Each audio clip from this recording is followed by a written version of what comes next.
এটা আমার ট্রেড লাইসেন্সের বয়স হবে 30 বছর। ইলেকট্রনিক্সে আমি অন্য কিছুই না, আমার ইলেকট্রনিক ছাড়া কিছুই না, আমি যেটা শিখছি এইটাই। না এটা নেশা হইলেও এখন পর্যন্ত সৎভাবেই কাজ করতেছে, অসৎ ভাবে না। তারপরে 2005 এগুলি ছেড়ে দিলাম, স্টেবিলাইজার তৈরি করলাম। তৈরি করার পরে আইপিএস এর কাজ ধরলাম। আইপিএস এর কাজটা 1 চিটিয়া ধরলাম 2007 সালে।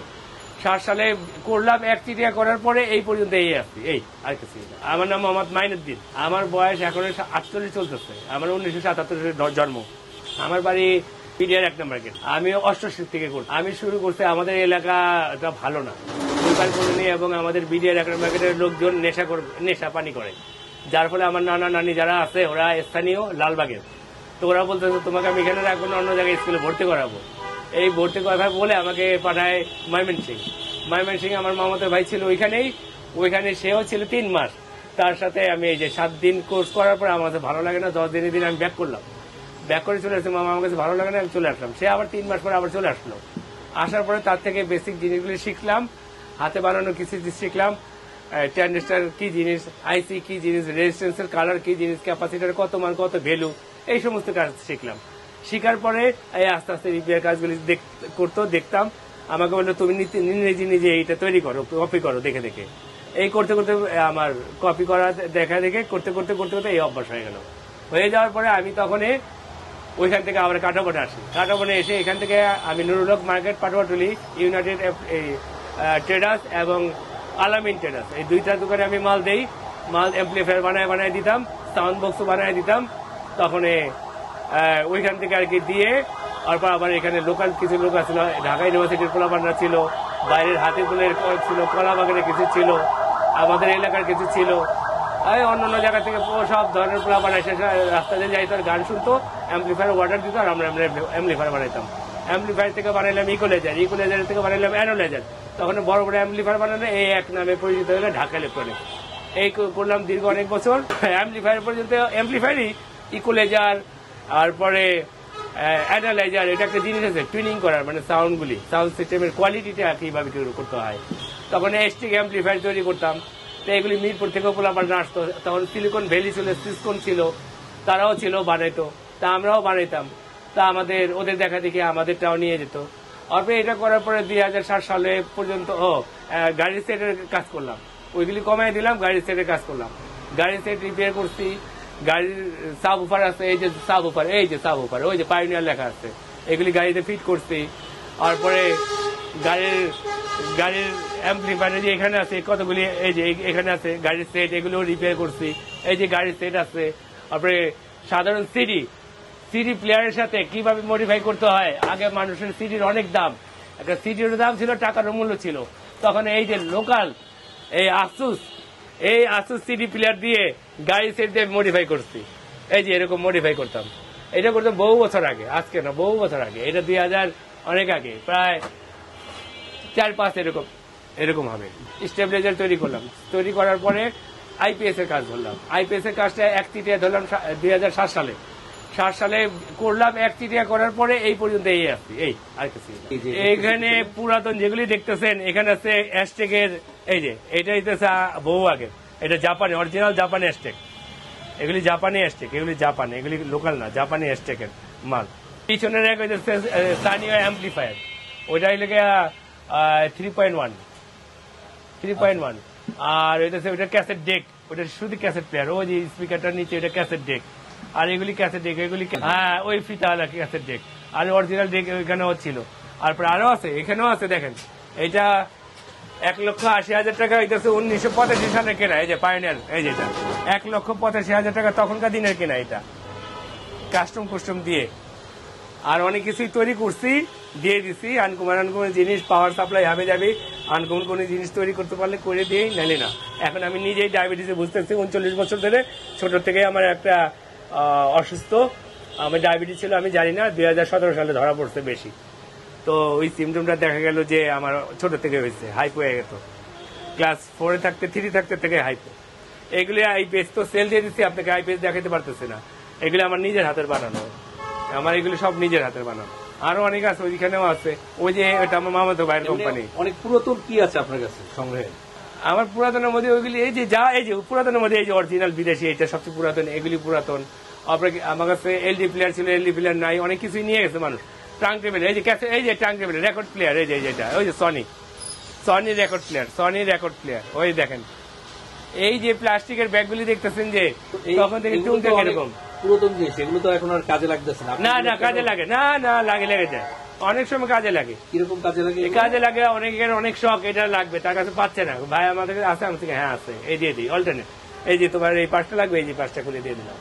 আর এগুলি সব আমাকে দিয়ে দিচ্ছে, কাস্টমারই আমাকে দিচ্ছে। আর এগুলি আমার নিজস্ব সব প্রোডাক্ট আমার। এটা হচ্ছে 2006 সালের প্রোডাক্ট, এই যে এগুলি, এটা হচ্ছে 5.1 এগুলি প্রোডাক্ট। যখনই চায়না থেকে স্পিকার আসা শুরু করলো তখন আমরা ছেড়ে দিলাম যে না, চাইনিজের সাথে আমরা পারবো না, ওদের সাথে পারবো না, আমরা ছেড়ে দিই। এই তখন ছেড়ে দিলাম। এরকম 4টা স্পিকার, একটা সাবওুফার এটা বানানো, আর একটা রিসিভার অ্যাম্পলিফায়ার আছে। এই স্পিকার আগে কত টাকা লাগতো বানাতে? আগে নিতাম এই স্পিকার গুলি কমপ্লিট 16,000 টাকা নিতাম। 16,000 টাকা। আর এগুলি এই যে পাশে যেগুলো দেখতেছেন এগুলি 50,000 টাকা দিলে এখন পারবো না। চায়নার যেগুলি, এগুলোর দাম কত? চায়নার গুলিতে রেডিমেড কিনতে পাওয়া যায়, বিভিন্ন রকম আছে, সব ধরনের আছে। চায়না একদম পুরা 4,000 টাকা থেকে স্টার্ট করে বা 3,000 টাকা থেকে স্টার্ট করে 1,00,000 টাকা দামেরও আছে। আপনার কাছ থেকে কাজ শিখছে এমন কেউ আছে? কাজ শিখে ওরা সব না বাইরে চলে গেছে, 8-10 জন আসছিল, 11 জন আসছিল, সরি, ওরা কাজ শিখে চলে গেছে, ওরা বিদেশে চলে গেছে। কেউ দেশের বাড়িতে শেরপুরিতে দোকান দিচ্ছে, কেউ শেরপুরে রাস্তার পাশে বিল্ডিং করে ফেলছে, ওখানে টিভি শোরুম আছে, এই আর কিছু না। জামালপুর। আপনার ফ্যামিলিতে কে কে আছে? আমার ফ্যামিলিতে মা আছে, আমার ভাই আছে, বোন আছে, আমার ওয়াইফ আছে, আর আমি আছি। আচ্ছা, ফ্যামিলি, আপনি আপনার ওয়াইফ, সন্তান? জি, বাচ্চা কাচ্চা নাই? আমার বাচ্চা হয় নাই এখনো। আমি 16-17 বছর হয়েছে, বিয়ে করেছি, বাচ্চা হয়নি। আমার সমস্যা আছে, আমার বউয়ের একটু সমস্যা আছে, আর আমার সমস্যা কতটুকু আছে এটা ডাক্তাররা জানে। তো এখন এই বিজনেস আর কতদিন করতে চান? আর করবো না, এটা আর বেশি দিন করবো না। চোখের সমস্যা হচ্ছে, আর ডায়াবেটিসে উইক করে ফেলতেছে, এই আর কিছুই না। আমি তো ছাড়তাম আগেই, খালি দেশের অবস্থা ভালো না দেখেই আর করোনার জন্যই পিছিয়ে গেছি, আর না হলে আমি অনেক আগেই আমার ভাইদের সাথে ইম্পোর্টারে চলে যেতাম। এই কাজ করতে আপনার একটা নেশা হয়ে গেছে না কাজের প্রতি? না, এটা নেশা হইলেও এখন পর্যন্ত সৎভাবেই কাজ করতেছে, অসৎভাবে না। এখন অনেকে গিফট করতেছে, অনেক কিছু করে দিতেছে, আবার বিনিময়ে কাজ করতেছি, যে অনেকে পারতেছে না, দেখতেছে আমি পারবো, সেটা করে রেডি করে চেক করে 100% হওয়ার পরে যে যাও চালো, এই চলতেই আছে, এই আর কিছু না। 110 কনভার্টার, তারপরে 220 থেকে 440 করা, এগুলি করা। আপনার প্রতিষ্ঠানের নাম কি? ঢাকা ইলেকট্রনিক। অনেক পুরাতন প্রতিষ্ঠান, তাই তো? হ্যাঁ, অনেক পুরাতন। এটা আমার ট্রেড লাইসেন্সের বয়স হবে 30 বছর। 30 বছরে ইলেকট্রনিক্স আইটেমে? ইলেকট্রনিক্সে আমি অন্য কিছুই না, আমার ইলেকট্রনিক ছাড়া কিছুই না। আমি যেটা শিখছি এইটাই। আপনি যাদের কাছে শিখছেন তাদের ভিতরে আপনার গুরু কে ছিল? মানে আমার মামাতো ভাই ছিল। আচ্ছা, উনি কি করে? উনি এখনো আছে, উনি এখনো এগুলি রিপেয়ার করে, এখনো করতেছে। সে এইগুলি রিপেয়ার করে। কোথায় করে? এবং এটা পাটোয়াটুলি হোসেন মার্কেটের 5তলা তার নিজের আছে, আর বাসা তার নিজস্ব 5তলা, 5তলা মনে হয় আছে কামরাঙ্গীচরে, আর অন্যান্য জায়গা আছে। আপনার এই কাজ করতে গিয়ে 30 বছরে এমন কোন স্মরণীয় ঘটনা আছে যেটা আপনার মনে পড়ে, বা খুব ইন্টারেস্টিং ঘটনা কোনো কাস্টমারের সাথে, অথবা কোনো প্রোডাক্ট? না, ছিল। আগে মারামারি করতাম, কাদের সাথে, হলের পোলাপাদের সাথে ঝগড়া লাগতো। আমি এখানে গান বাজাইতাম অনেক লাউড সাউন্ড দিয়ে, ওরা বলতো ভাই আমাকে এই স্পিকারটা দাও, তোমাকে ফ্রি দিব, টাকা দাও। এই স্পিকার নিয়ে কত ঝগড়াঝাটি হয়েছে। কামরুজ্জামান, রতন, ফালু এরা পর্যন্ত নালি চলে গেছে তখনই, আজকের কথা না। কত সালের ঘটনা? এইটা হইতেছে যখন নাকি ওই যে হল ত্যাগ করে, যখন বিএনপি যখন আসবে, তখন নির্বাচন হয় নাই হবে। আচ্ছা, এটা আপনার 90 দিকে? 91 দিকে তো আসছে, 91 বিএনপি আসছে, তারপরে 90 দিকে, তাই তো? 90 দিকে তো এই ঘটনা ঘটছে, 90 শেষের দিকে। এরশাদ সাহেবের যে পতনের অনেক পরে এরশাদ পতনের তো, মানে ইউনিভার্সিটি সিলেবাসের সাথে তখন, মানে আপনার এখান থেকে তখন আমাদের এখানে না নিত না, কিছু মার খাইতো উল্টা। ওই আসতো, গান শুনতো, অনেকে অর্ডার দিত, টাকা দিত। তখনকার 2,000 টাকার অনেক মূল্য, টাকা দিত, বলতাম 2,000 টাকা, সেই 1500 টাকা দিয়ে হাঁটা দিত, আর 20 জন করে পোলাপান নিয়ে আসতো। তো 20 জন পোলাপান নিয়ে আসতো, আর রিক্সা নিয়ে, তখন রিক্সা ভাড়া ছিল 2 টাকা 3 টাকা। এখান থেকে ইয়ের ভিতরে মাত্র 2 টাকা, মহাসিন হল, সূর্যদর্শন হল, তখন এটা নিয়ে লাগতো গ্যাঞ্জাম। তখন চিল্লাচিল্লি করে আরো 300 টাকা আদায় করতাম, ছেড়ে দিতাম পরে 200 টাকা। তো ওদের সাথে পারতেন তো? হ্যাঁ, না পারতাম না কেন, ওরা 100 জন আসুক, আমি এই এলাকার ছেলে, এটা আমার এলাকা। আগে একটাই ছিল লালবাগ থানা। আচ্ছা, এলাকা আর হলের সাথে বহুত পার্থক্য। আমরা যদি এলাকা একজোট হই, হলের বলা আপনারা কিছু করতে পারবেন না।